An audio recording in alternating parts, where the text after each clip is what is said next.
All right, you're welcome back. This is Editors Roundtable, and we're talking with distinguished Senator Olaka Nwogu. He's been a member of the Red Chamber until the appeal court ruling just a few weeks ago. We've been talking about, before we went on break, we were talking about the role of the military in election process in our country, and he's been giving his own view of this whole saga.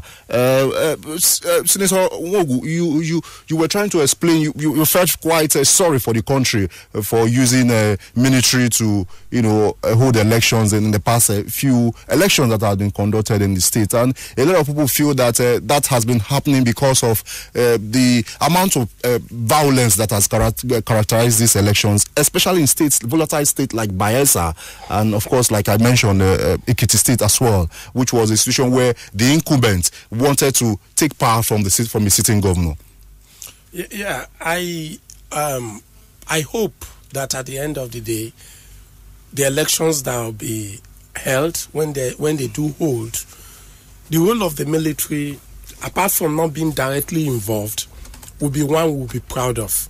It's been a matter of concern. To what extent can they be involved? I think that we have some of the best military in Africa. Nigeria has one of the best military. We have very professional soldiers. We have the other forces are just as good. Lately, we had challenges, but before now, our military showed their dexterity and capacity in the conflicts they've been engaged in. And even in the current one that became a challenge for them, they've turned the tide. The tide that they've turned was the professionalism they got back again under the government of Jonathan. If you check, that's when they got the equipment they have today, that's when they got them. In spite of all the noise and stories we are having, Jonathan, we armed the military. Before him, nobody had bought the kind of equipment that they have today. They had their training again, and they are extremely professional. Politicians should leave them alone. Let us remain proud of our military. Let us remain proud of these men and women who put themselves on the line and sometimes pay the supreme sacrifices on our behalf.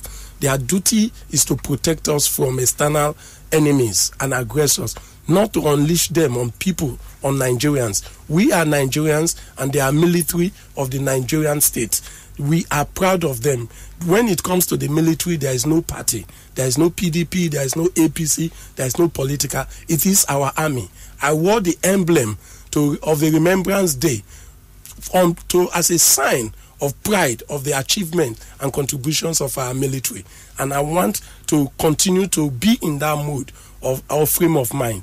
Let politicians leave the military alone. Very well, that has been Senator Olaka Nwogu.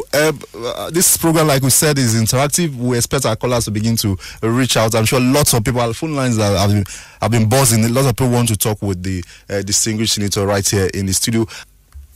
Hello, good morning. Hello, good morning. Yes, good morning. This is Editors Roundtable. Yes, I'm like calling from Port Harcourt. All right, go ahead. Yes, distinguished senator, I greet you. Good morning. Yeah, good morning. Yeah, as expected, senator that you are, it's unfortunate what has befallen the National Assembly members from River State of recent. But be that it may, we believe that the law or the court, they say the common is for the common man or whatever they put it. I don't know. But being that it has happened the way it is, I think the best thing is everybody go back to the pool, and then the wishes of the people be expressed once again. And like you have said, I think the military should be fair to all, and the government in power. Thank you. Thank you. You're so correct. Thank you. Good morning. Can you hear me? Yes, I can hear you. Please go ahead. Okay. Good morning, distinguished senator. Yeah, good morning. Okay. Let me first of all thank the distinguished senator for coming to shed more light on the kangaroo judgment we got last week. But as a people, let me also tell the senator that we will stand by him and all the PDP candidates. Thank you. I want to tell him also that we have resolved to stand and to resist any attempt from any quarters, from anybody to subvert the will of the Rivers people. The Rivers people are for PDP. The Rivers people will vote and vote for PDP. The Rivers people will support him. The Rivers people will support all the 3 senators and all the House of Representatives members. But let this message go to all the people who are planning anarchy, all the people who are planning to use the military to hoodwink, to cow us, the innocent people of Rivers State, that what happened in Rivers and what happened in Bayelsa will be a child's play. We will vote, we will protect our votes. We will move with them to all the collection centers, we will move with them to all the INEC offices, and our vote must count this time. Thank you. Thank you, but you didn't let us know who you are. Could you let us know what your name is? What's your name, please? My name is Barrister DK Amadi. Barrister DK Amadi from the Korea local government. All right, thank you, Barrister Amadi. You're welcome. All right. We can hear you. Can you hear me? Yeah. Good morning, sir. Good morning. Good morning. Yeah. Good morning. Yes, I'm George calling from Alo. All right, George. Yes, sir, can you hear you? Good morning, sir. I want to greet our honorable there. One thing is I want to contribute is that today Honorable Olaka Nwogu is preaching peace.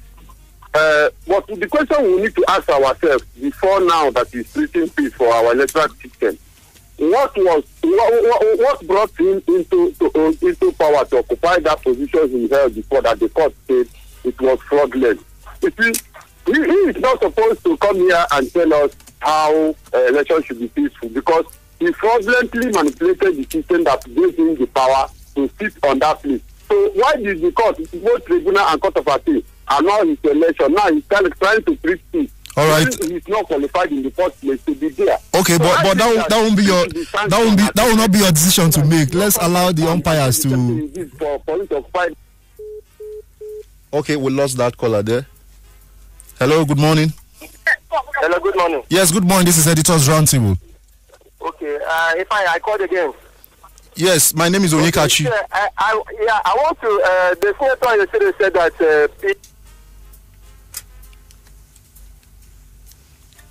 I want to challenge him because the road or the whole citizens in Rivers State agree that Rivers State is a PDP state. You understand? Because we all know that in element the election that brought him into power was not fair and fair. But for him to come on here and say that the Rivers State is PDP state is not welcome at all, because we, the masses that are supposed to vote as the people that are supposed to make that decision, and not him. That's what I want to say. Thank you very much. All right, you're welcome. I'm sure the senators, Senator Olaka, will want to respond or react to some of these issues from our callers. Well, to the first caller, I agree absolutely with you. It is important that our military remain professional and stays out of the politics. And again, it's important that we do not allow the tendency and the use of force where we have one-party state imposed on us. One-party state comes when the opposition is decimated just because it does not have the instrument of state or the ability to use the resources of state to defend itself. So, and if you kill one party, if you make us to have one party and you kill opposition, when you need an alternate platform to speak the minds of the people, you will not find it. As it is now, we are drifting slowly but surely in that direction. If you check the judgments that are happening in Rivers State, Akwa Ibom, Delta, that will likely follow or has followed in some part, it is clear, and we said it before now, these things are beginning to happen through the judiciary. The PDP is being decimated. It has nothing to do about the credibility of the elections. In Sokoto, in Kano, and in the north, the elections stood. It's not because the processes there were better. You saw what happened, where pictures were shown of children even voting on the queues. But these elections are standing. In Rivers State, kids did not vote. Adults voted. When you say elections are not credible, what happens to the individual that went that day, took his PVC and voted? It is our sacred duty to ensure that their franchise is not terminated. But what has happened now in terminating these elections is that the people's wish, what they expressed that day, is undermined. For those who care to know, we won at the tribunal. So the second caller who was saying that the elections, we won at the tribunal. It was the tribunal that heard the facts. It was before the tribunal, APC came with its agents, with its security, and also with their own voters. It was also to this tribunal that INEC came and presented its facts, and voters came, and the documents were brought, and evidences were shown before the court, and the court evaluated and reached a decision, and the PDP won.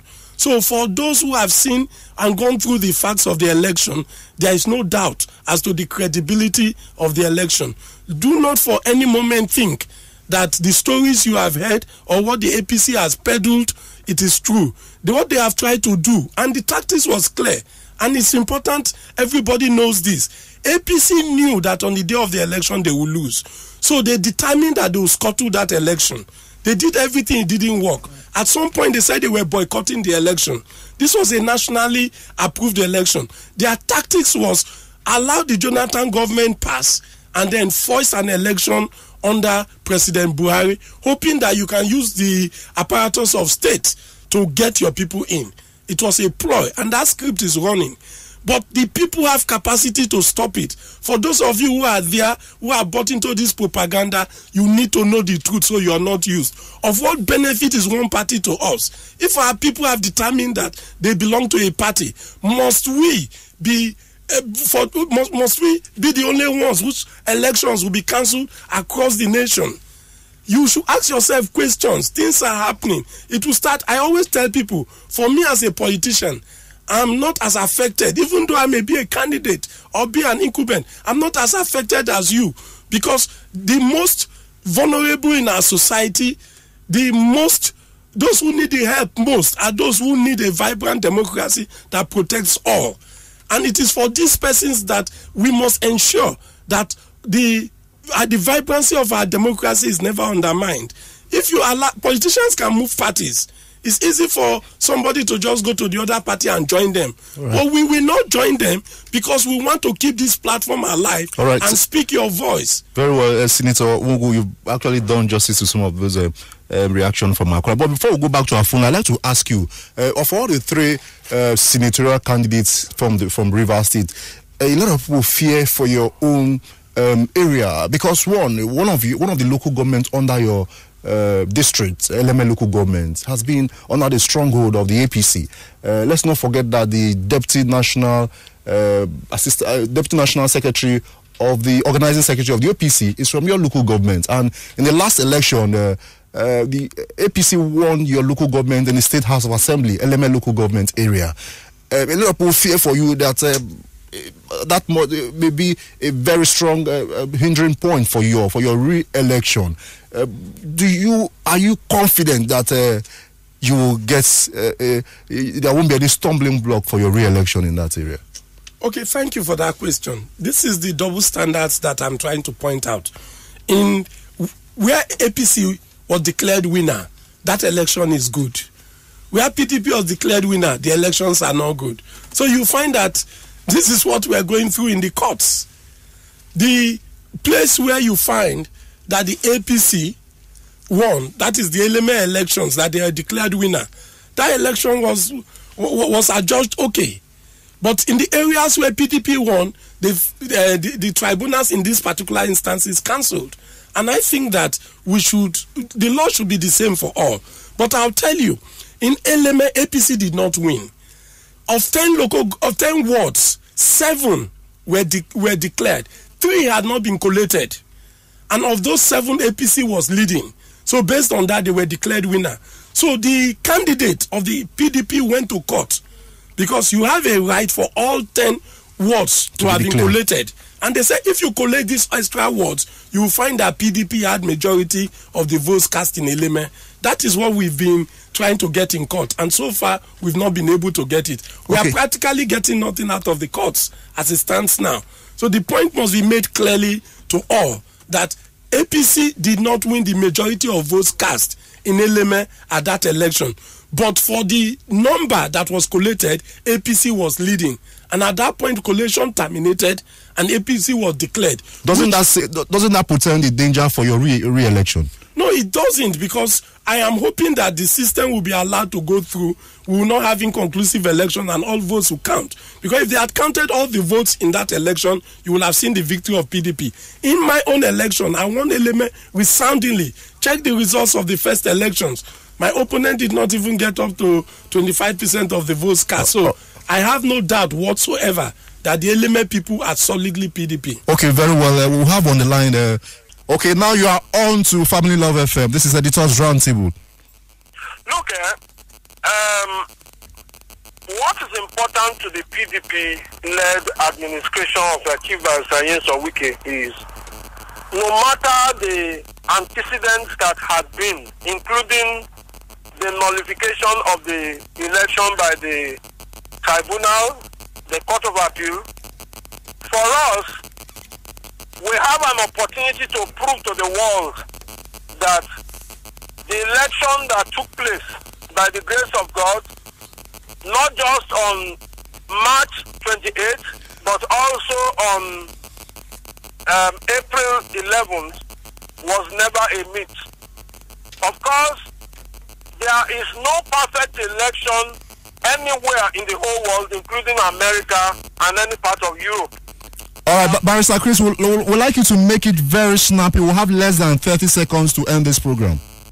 Okay, so what is it? Because of the 30 seconds, be rest assured that by the grace of God, Honorable Olaka Nwogu will stand for this election, and the whole world will see clearly all what he will win. All what we are asking the presidency to do is to ensure that there is a fair playing field. Thank you very much. Thank you so much. We appreciate. Yes, we've come to the close, to a wrap in this program. Yes, last one, we'll give you 10 seconds, Senator Olaka Nwogu. Well, quickly to the man who just called about the killing in Eleme, there was one incident. Up till now, the APC has given various accounts. On one hand, they said it was shot by the army. On the other hand, I heard one of their leaders say it was shot by fake soldiers when they, according to him, went to ask for result sheets. I still do not know the circumstances of that killing. But the little I've heard was that the man who died, he and his brother at some point had kidnapped a shell man, and that shell man died in their custody while they were trying to take money off the man's ATM card. The brother was arrested, and up till now, the brother is in detention. So these are people of shady character, and what they and the army were doing. Thank you so much. I do not know. Thank you so much. If they are APC members, I don't know what APC is doing with people who kidnap people and then bring them to elections and later try to make heavy water out of their demise. We appreciate. But on the whole, we just want to assure the people of the Southeast. I send my greetings to you. Merry Christmas to all of you. We assure you, your votes will count again. You've done it before, you will do it again. Thank you so much. God bless you. Thank you so much. In the last 15 minutes or thereabout, we've been talking with distinguished Senator Olaka Nwogu. We've been letting us know what his views have been on this this edition of Editors Roundtable. The lady behind me is about to pull me out of the seat. Banson, how are you today? I'm awesome. Great show. Well, thank you so much, Senator, for stopping by. We sure do appreciate. Yes, on that note, we'll come to the end of this program. I want to implore you to please stay out of trouble in this Utah sitting. Your family and the nation still wants you alive. Good morning and bye for now.